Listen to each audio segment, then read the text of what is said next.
자, 계속해서 골드 시그널에 대해서 살펴보도록 하겠습니다.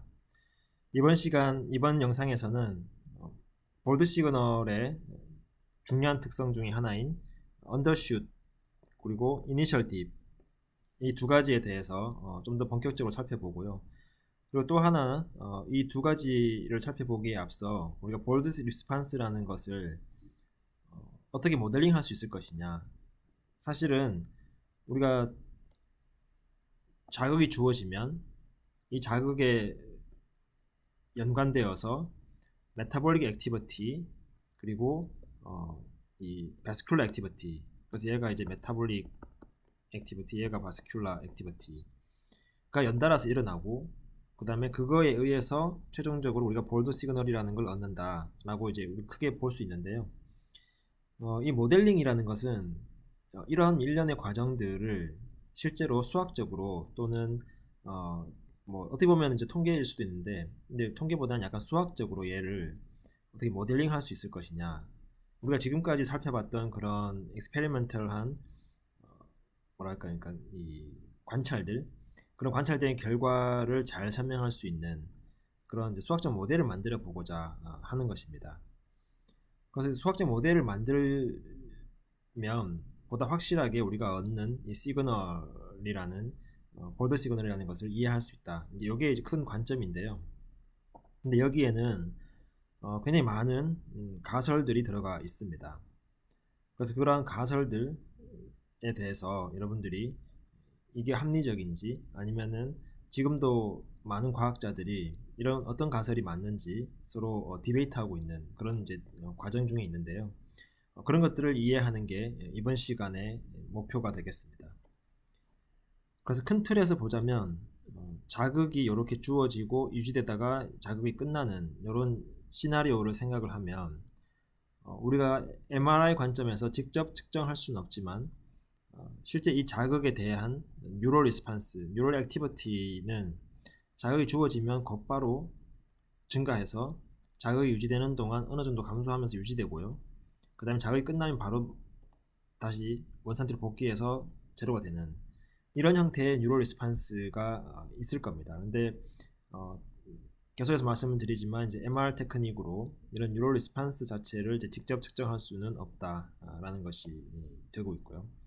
거기에 따라서 이제 메타볼릭 액티비티와 바스큘러 액티비티가 나타나는데, 가장 중요한 게 CMRO2 산소 소모량과 이제 CBF였습니다. 그렇죠? 그래서 여기 보시면 아시겠지만 CBF는 이런 형태의 자극이 주어지면 딜레이가 생기고 디스펄션을 유지하는 상태로 올라갔다 내려오는 형태를 띱니다. CMRO2는 마찬가지로 자극이 주어지고 뉴럴 액티비티가 생기면 여기 증가되는 거고요. 눈여겨보셔야 될 것은 CBF의 증가량보다 CMRO2의 증가량이 현격히 낮다. 이 미스매치가 결국 중요하다고 말씀드렸던 거죠. 그래서 이 두 개의 관계를 우리가 먼저 이해를 해보려고 합니다. 그래서 CBF와 CMRO2의 릴레이션십, 결국 미스매치 이야기인데, 이 미스매치는 아직까지도 정확한 어떤 기전이라고 할까요? 그 원인 또는 왜 그렇게 되고 있는지 뿐만 아니라 어떤 과정을 통해서 얘네가 정말 미스매치가 되는지도 사실은 모두 다 이해하고 있지는 못합니다. 근데 결국 가장 중요한 게 이런 미스매치로 인해서 이 볼드 시그널이라는 게 생긴다라는 거였죠. 자, 이 미스매치를 설명하는 여러 가지 가설들이 있는데요. 이 가설들 예를 들면 크게 보면 한 5가지 정도 있을 수 있는데, 이 가설들 중에 지금 현재 가장 많은 지지를 받고 있는 가설은 이제 두 번째입니다. 그래서 두 번째 이 가설에 대해서 여러분들이 좀 잘 이해를 해주시고요. 나머지 모델들, 이 미스매치를 설명할 수 있는 나머지 가설들 같은 경우는 어떤 의미에서 한계가 있는지 그걸 좀 잘 이해를 하시면 되겠습니다. 자, 첫 번째는 이 블러드 플로우와 산소 소모량은 애시당초 관계가 없다라는 이야기를 이제 하는 겁니다. 그래서 이제 우리가 CBF랑 CMRO2는 서로 연관이 있는데, 그래서 커플링 되어 있다라고 이야기를 하죠. 그래서 서로 커플링이 되어 있는데 왜 미스매치가 생길까를 지금 이제 이해해 보려고 하는 건데요. 이 첫 번째 이야기는 뭐 걔네들은 원래 커플링 되어 있는 것이 아니다. 그러니까 미스매치에 대해서 이야기를 굳이 이해하려고 노력할 필요가 없다라는 이제 그런 측면인데요. 사실 이거는 이제 그렇지 않다라고 사람들이 많이 실험적 과수를 통해서 보였습니다. 그래서 이 그림을 보시면 지난번에도 잠깐 이 그림의 또 다른 버전이 설명이 되긴 했는데요. 이 그림의 왼쪽을 보시면 이 X축은 펄퓨전, 즉 혈관으로부터 모세혈관, 즉 카필라리 쪽으로 산소가 얼마나 많이 배출되느냐, 그 증가량.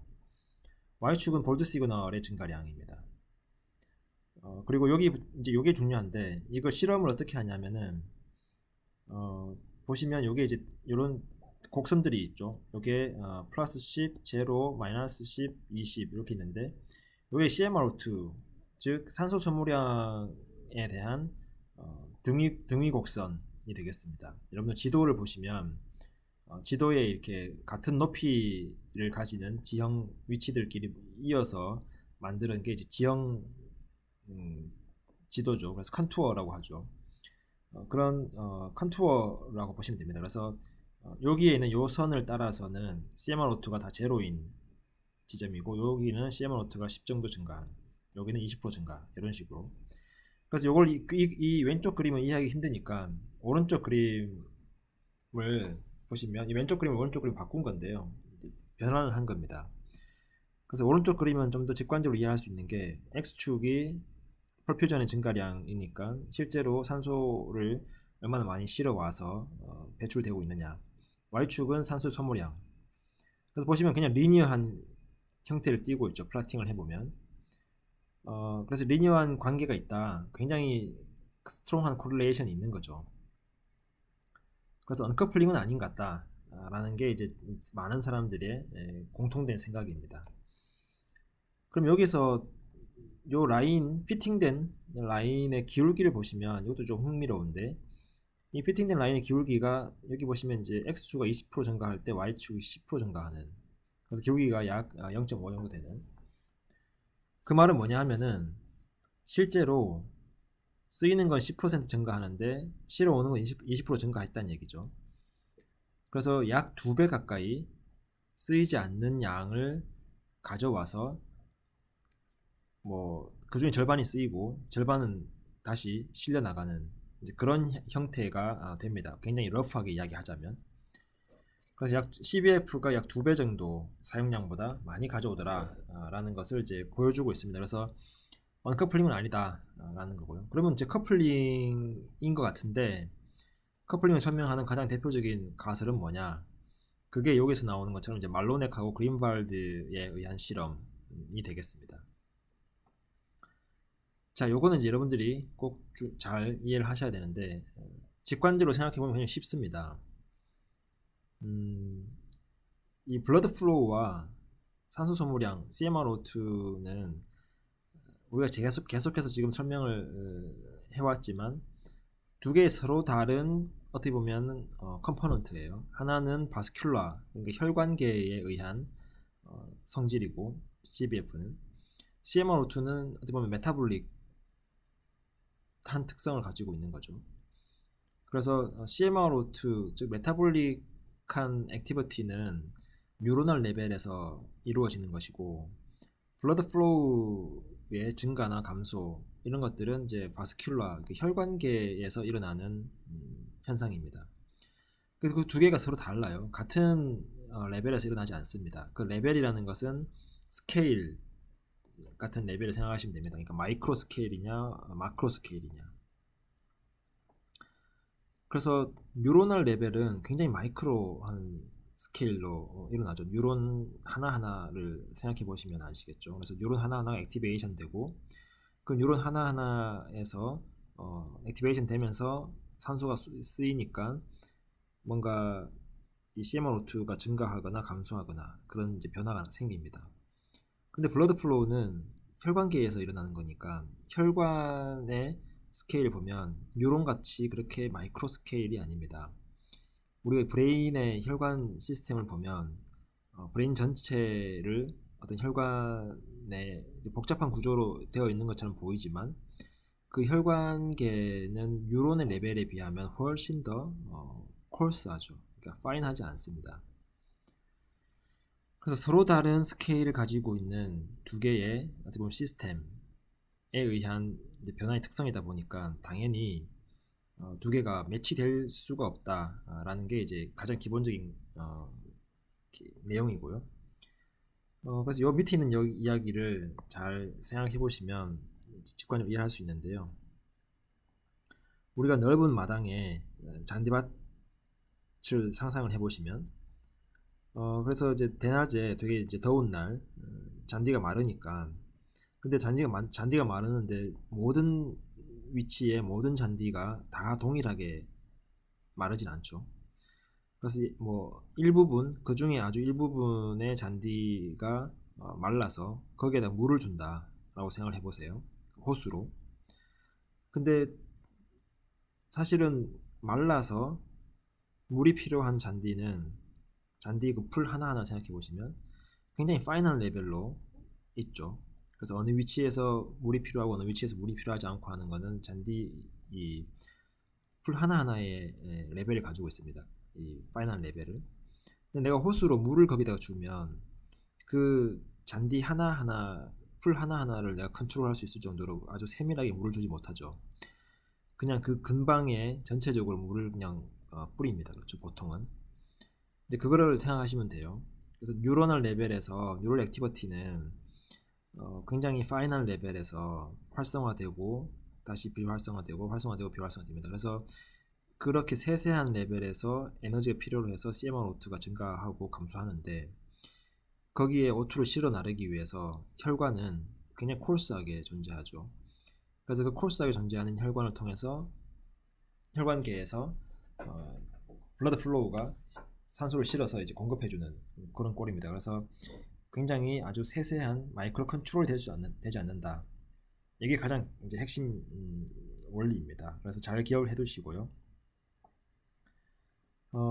그래서 이 블러드 플로우는 굉장히 콜스한 스페이셜 스케일, 공간적인 측면에서 콜스한 레벨에서 이루어지는데 CMR02라는 것은 뉴로널 레벨, 즉 그냥 파이난 스페이셜 스케일로 이루어진다. 그래서 이게 두 개가 매스매치가 있다는 이야기이고요.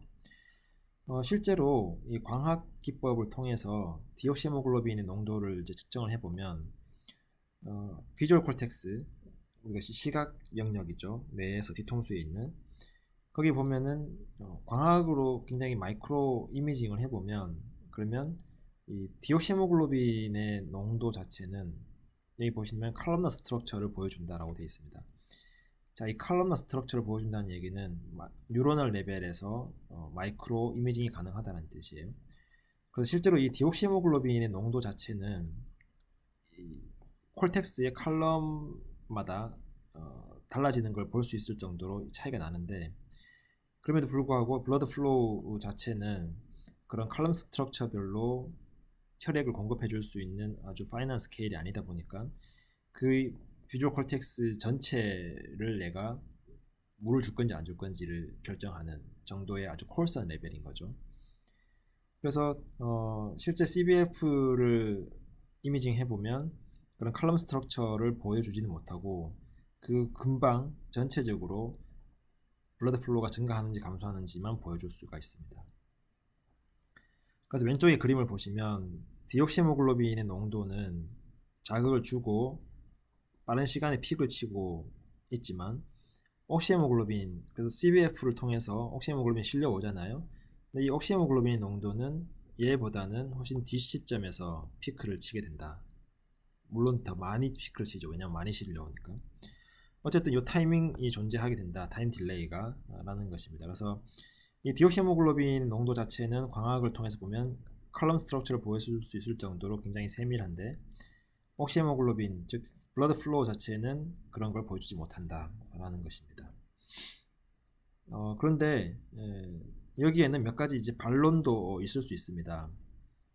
실제로 이 덩의 그룹에서는 ASL이라는 MR의 새로운 다른 테크닉을 통해서 이미징을 해봤더니 여기 왼쪽에서 보시는 것처럼 어떤 컬럼 스트럭처를 보여준다. 비주얼 콜텍스에서 이 고양이의 비주얼 콜텍스를 내가 이미징 했더니, 자, 여기 왼쪽 그림을 여러분들 좀 이해하셔야 되는데, 컬럼 스트럭처라는 것은 여기 비주얼 콜텍스의 일부분을 이미징한 것입니다.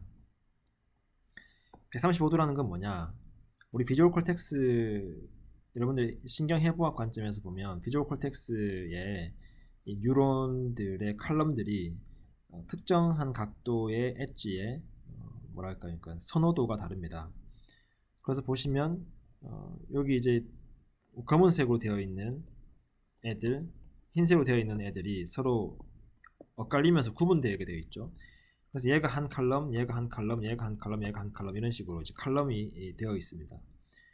그래서 흰색 영역의 뉴런들은 활성화가 되고, 예를 들면 검은색 영역의 뉴런들은 활성화되지 않는다 라고 보시면, 그럼 135도라는 특정한 각도의 자극이 들어왔을 때 그 자극의 흰색 영역의 컬럼은 활성화가 되고, 검은색 영역의 컬럼들은 내가 좋아하는 각도가 아니기 때문에 활성화되지 않습니다.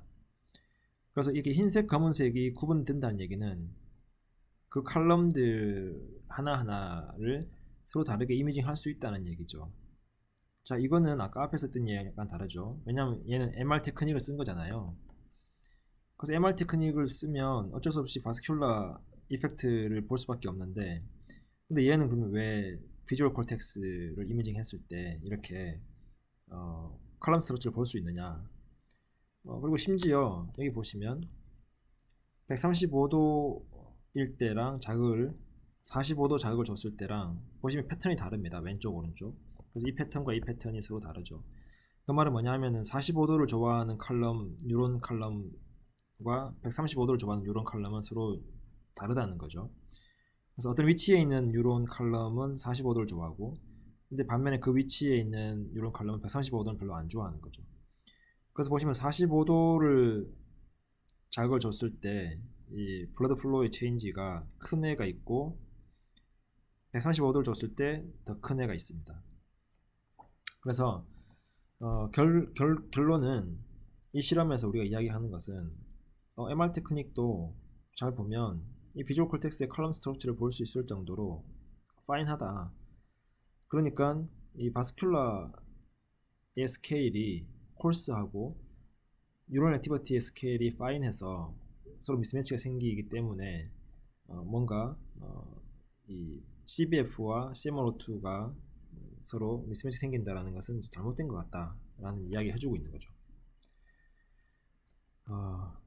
그뿐만 아니라 이 월시나 러바니엔 같은 이제 이 그룹에서도 렛, 그러니까 생쥐의 베럴 콜텍스, 그러니까 이 수염 감각 영역이죠. 그러니까 이 센서리 콜텍스 중에 하나인데요. 베럴 콜텍스를 이미징 해왔더니 여전히 컬럼 스트럭처를 잘 보여주더라라는 것입니다.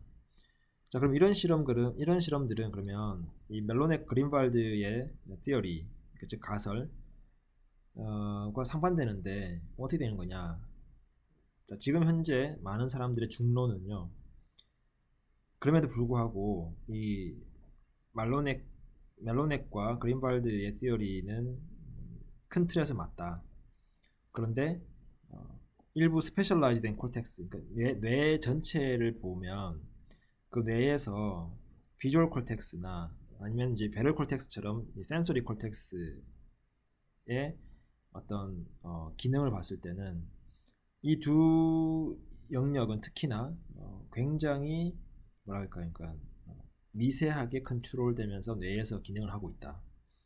그래서 얘네들은 애시당초 거기에 혈관이나 이런 것들도 미세하게 시스템이 되어 있는데, 나머지 뭐 모터 영역이나 다른 부분들은 크게 보면 콜스한 컨트롤이 일어나고 있는 건 맞다. 블러드 플로우에 의해서. 그래서 이 말로넥하고 그린발드의 티어리가 큰 틀에서 맞는 것 같고요. 그리고 콜텍스가 굉장히 파이널 레벨에서 컨트롤되고 있는 비주얼 콜텍스나 베럴 콜텍스 또는 센소리 콜텍스 같은 경우에는 좀 더 파이널 컨트롤을 이 블러드 플로우가 하고 있는 것 같다라는 것입니다. 자, 이 마지막에 있는 이야기는 좀 한번 짚고 넘어갈 수 있는데요. 지금까지 한 이야기를 지금 이 가설을 여러분들 좀 곰곰이 생각해 보면 그러면 MR은 fMRI는 바스큘라 시스템의 변화를 측정하는 것이고 그 바스큘라 시스템은 이 공간적인 스케일 측면에서 뉴로널 레벨을 볼 수 있을 만큼 파인하지 못하네 라는 거죠. 그렇다는 얘기는 뭐냐면 거꾸로 뒤집으면 우리가 이 MR 기계 스캐너를 기술의 발달 그리고 뭐 자기장을 아주 세게 줄 수 있을 만큼 우리가 잘 컨트롤할 수 있게 된다 하더라도 그럼에도 불구하고 뉴로널 레벨까지 파인하게 이 fMRI를 이미징할 수는 없을 거라는 이야기를 하고 있는 거죠, 거꾸로. 왜냐하면 애시당초 바스큘라 컨트롤 자체가 콜사인데 기술이 아무리 발전한들 뉴럴 레벨까지 그 변화가 일어나진 않는 거잖아요.